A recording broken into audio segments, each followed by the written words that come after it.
nih. Pasien bukan. Ya kasihan sedikit memberikan penjelasan tentang apa itu TBC. TBC.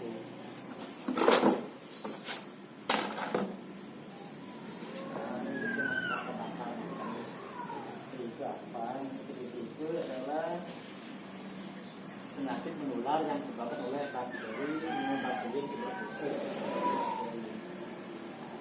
Ada bakteri itu terutama menyerang organ paru dan bisa juga orang lain sehingga bisa bening orang lain deh. Seperti ini terutama menyerang organ paru dan bisa juga organ lain seperti ginjal, bisa bening, tulang, usus, otak, bisa benar itu yang lain.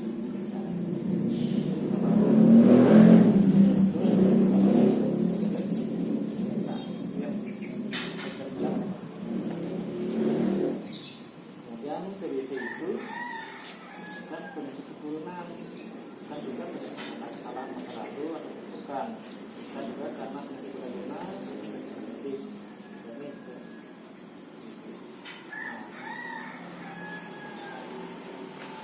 Kemudian cara penularan TBC itu gimana?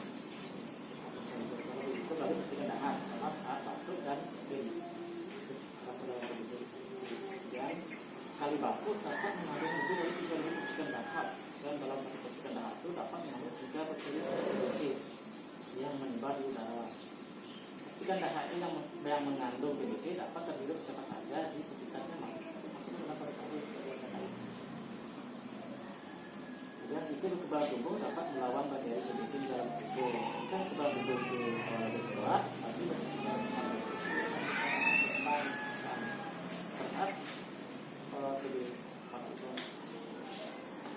kondisi tubuh menurun, maka TBC itu akan berkembang di dalam tubuh. Orang dengan TBC dapat menularkan kepada 10 sampai 15 orang di sekitarnya setiap tahun. Berarti yang di dekatnya itu dulu ya Pak ya? Iya. Keluarga itu ada. Kemudian siapa saja yang lebih mungkin mengalami TBC?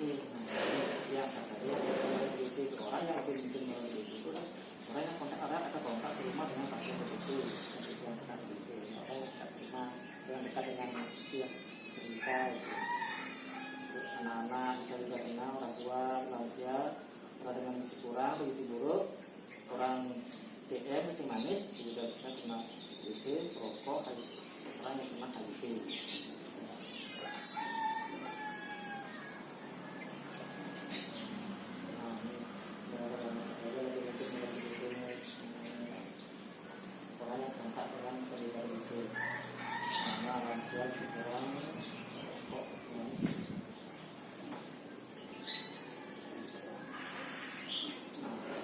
Gejala TBC pada orang dewasa. Ya, TBC sangat bervariasi dari tidak ada gejala hingga dengan berat. Dan gejala utama TBC itu adalah batuk berdahak maupun tidak berdahak. Ini adalah batuk berdahak, demam, meriang dengan suhu tidak terlalu tinggi yang hilang, demam, meriang, kepanjangan, rasa tidak enak badan, kurang tenaga, lesu atau mudah lelah, nafsu makan kurang. Batuk berdahak yang kadang-kadang bisa berdarah, berat badan menurun tanpa sebab, tidak pelan tanpa daya aktivitas yang berat, sesak nafas dan di badan, itu juga jelas. Ini dari di sini.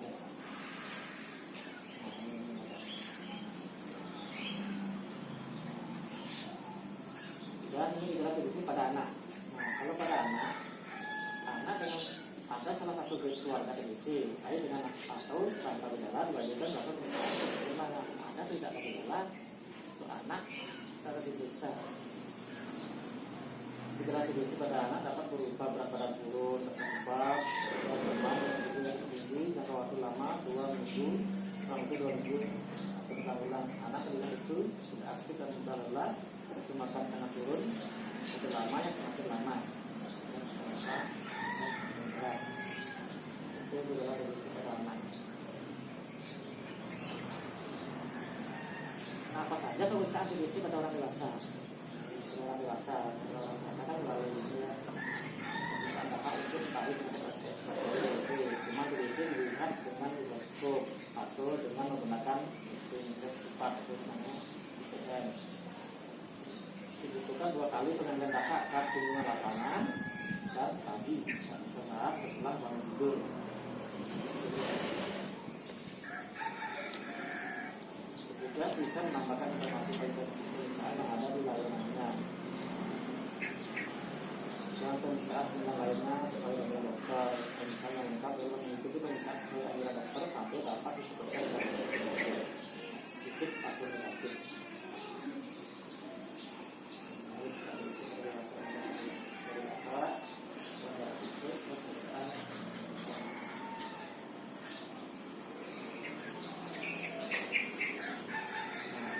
Pemeriksaan itu pada anak. Pada anak itu boleh disediakan dokter. Juga pemeriksaan tanda TBC di luar harus seperti benjolan pada punggung leher, tes berkulin, mantuk pada kulit, berat, kemudian dada. Pemeriksaan dahak jika sudah mampu melakukan hal itu pada anak itu. Ya, aku beda sama beda. Beda. Beda. Ya, betul. Tapi itu ya. Sudah ada bantu perjalanan Yang dari datuk itu. tahu itu. Iya.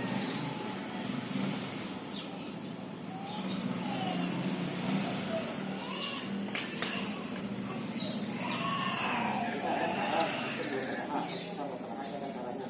Tarik nafas kalau sebanyak 3 kali. Lalu sentakan untuk buatan dahak dari paru-paru. Bila belum dilakukan dapat dibantu dengan cara lain yaitu tersebut dengan air minum, gula dari kecil, tempat atau dengan teh manis hangat. Nanti kalau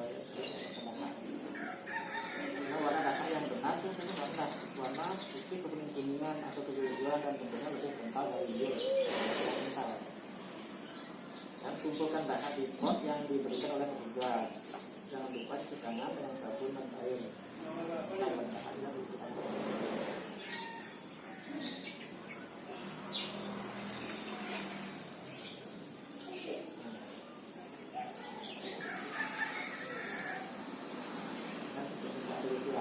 Itu kan aman, tidak cuma mengesan data, tidak kelihatan, tidak ada efek samping. Kita pikir, data yang mengesan data tidak menimbulkan efek samping dan tidak ada efek samping lainnya. Tes berkulin dapat menimbulkan sedikit efek samping pada kulit yang sempit.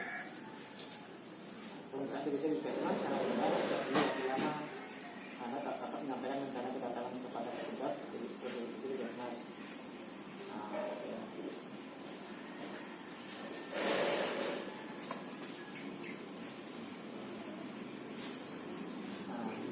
Manfaat sendiri di sini Pak. Misalnya di awal Pak membahasnya untuk kita kondisi darurat, kemudian suara lain, itu karena itu semua itu datang pencegahan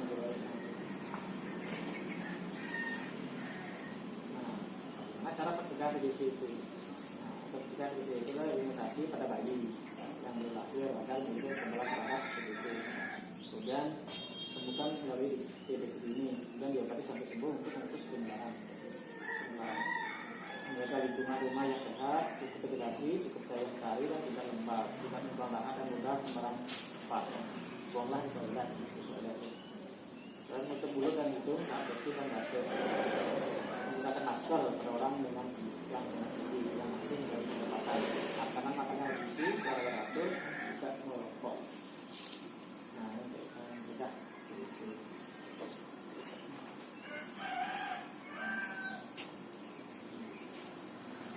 Bagaimana pengobatan TBC itu kan orang yang positif pemeriksaan TB dilanjutkan dengan pengobatan selama 6 bulan atau tidak lagi selama 6 bulan. Dan obat TBC itu diminum secara teratur sesuai dosis yang diberikan. Dan ada 2 tahap pengobatan TBC itu. Dan tahap awal dan tahap lanjutan. Tahap awal itu selama 2 bulan untuk kategori 1, sedang kalau kategori 2 itu sama 3 bulan tahap awalnya itu terus. Tahap lanjutannya itu kategori 1 itu selama 4 bulan. Dan kalau yang tahap kedua ini tahap lanjutannya ke kategori 2 itu 5 bulan. Dan bila tidak patuh berobat dapat menyebabkan bakteri defisit kebal. Untuk mendukung kepatuhan peran keluarga sebagai pengawas menjelang obat itu sangat penting. Itu sebagai pengawas. Obat alhamdulillah nggak pernah dibeli secara gratis oleh pemerintah. Maka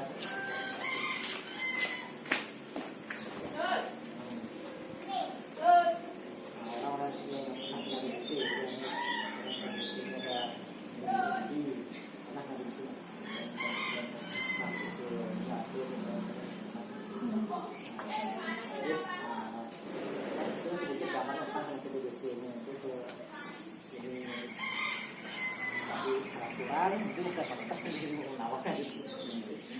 Kalau ada pertanyaan silakan. ada pertanyaan silakan. Jangan bahasa jawab semua jawab. pasien tidak pernah kena TBC bisa jangan kena gitu apa memang di dalam tubuhnya bisa ada kekebalan kayak misalnya campak kan kalau udah kena sekali Iya, betul kalau campak dia. Tapi kalau TBC, imunisasi memang tidak ada. Disampaikan sama Pak Nyaman tadi pada bayi baru lahir itu imunisasi untuk mencegah TBC. Tapi perlindungannya tidak 100%, tidak seperti yang lain. Imunisasi TBC itu gunanya untuk kalau kena supaya tidak berat gejalanya, terus memberikan perlindungan 70%. Nah tadi Bu nanya kalau udah pernah TBC bisa nggak kena lagi.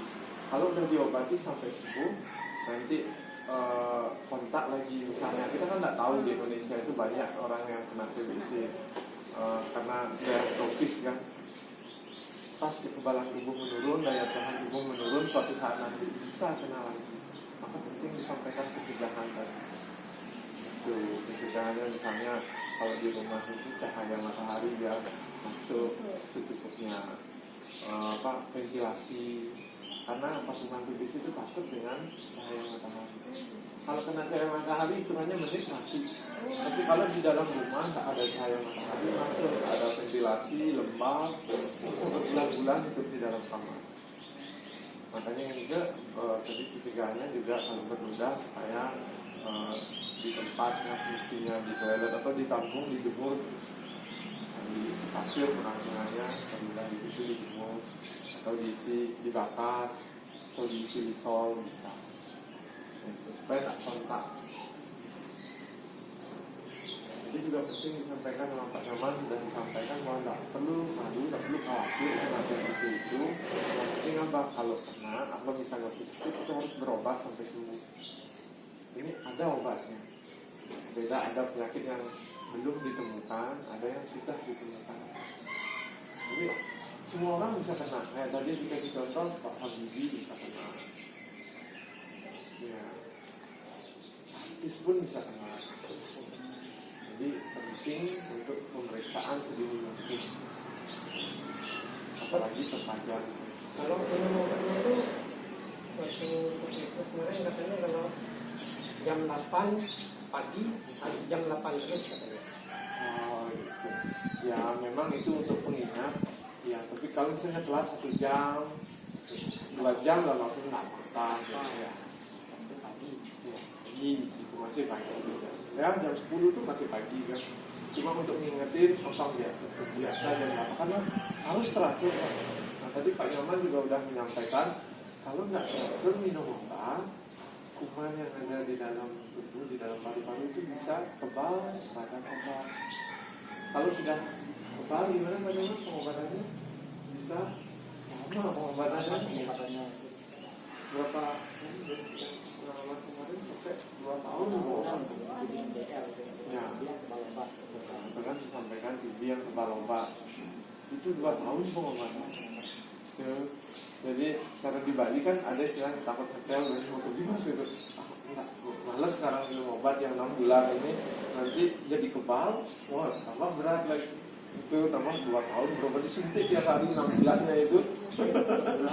Iya, kalau yang 2 tahun itu juga sama disuntik gitu ya. Iya, yang 2 tahun itu begitu, yang kebal obat itu harus ada tambahan obat suntik tiap hari 6 bulan pertama. Jarumnya besar sekali. Iya, kalau saya yang dirawat. Bukan aku nanti karena kita kan udah ada kenyataannya begitu memang kalau udah kebal itu lebih.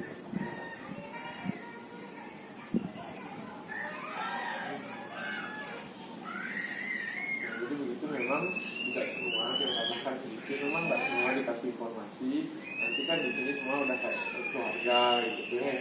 Nah, disampaikan informasinya, prinsipnya memang TBC itu ada penyakit menular, bukan penyakit keturunan, kesalahan masa lalu, kutukan itu bukan. Terus udah ada obatnya. Jadi periksa sedini mungkin supaya bisa segera diobati, sembuh sempurna. Nah, ini kan manfaatnya udah disampaikan. Kalau terlalu kena dingin terus batuk itu apa TB atau karena apa asma? Karena terlalu Memang batuk itu tidak selalu DBC. Batuk itu kan memang banyak penyebabnya. Ada karena alergi debu, alergi dingin, macam-macam bisa menyebabkan batuk. Tapi prinsipnya kalau batuk itu lebih lama, diobati dengan obat batuk biasa, berkurang sedikit tapi lagi batuk. Itu kan kita harus mencari tahu penyebabnya. Yang salah satu penyebabnya yang cuma DBC. Harus dipastikan ke puskesmas. Kan banyak orang itu batuk, beli obat batuk sembarangan terus gitu. Ke dokter dikasih obat gejala aja untuk gejala. Akhirnya sampai kurus. Tadi dijelaskan gejalanya berat badan menurun. Sudah berat, gejalanya lebih berat, baru akhirnya puskesmas. Jangan seperti itu lebih awal lebih bagus.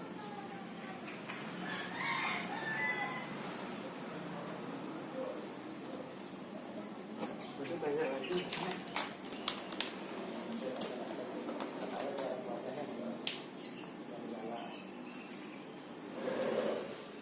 Ini disampaikan apa-apa. Oke, kan dikasih bukti ya. Apalagi kalau ada anak, tadi disampaikan juga oleh Pak Omar, kalau anak itu kan kekebalan tubuhnya belum begitu bagus. Itu penting diperiksa. Apalagi kalau ada anak umur kurang dari 5 tahun balita, itu wajib loh.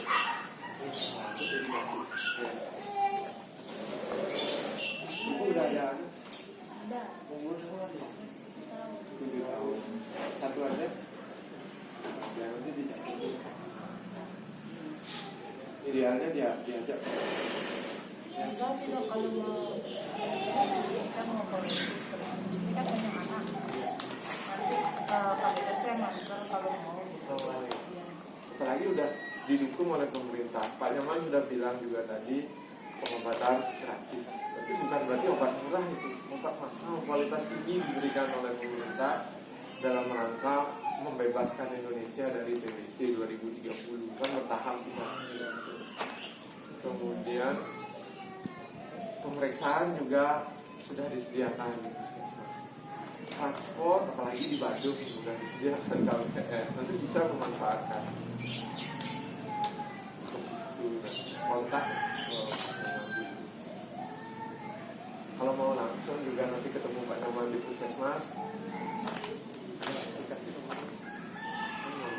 Tempatnya. ya, nggak tahu mau periksa anaknya kan mau periksa.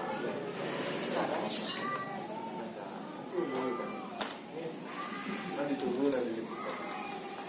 Tahu walaupun mana masuk ada siapa di sini kasih tahu kabar. Pokoknya dukungan pemerintah itu luar biasa.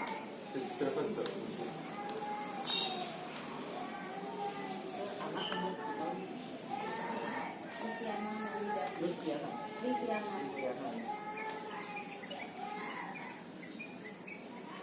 Masih sekolah.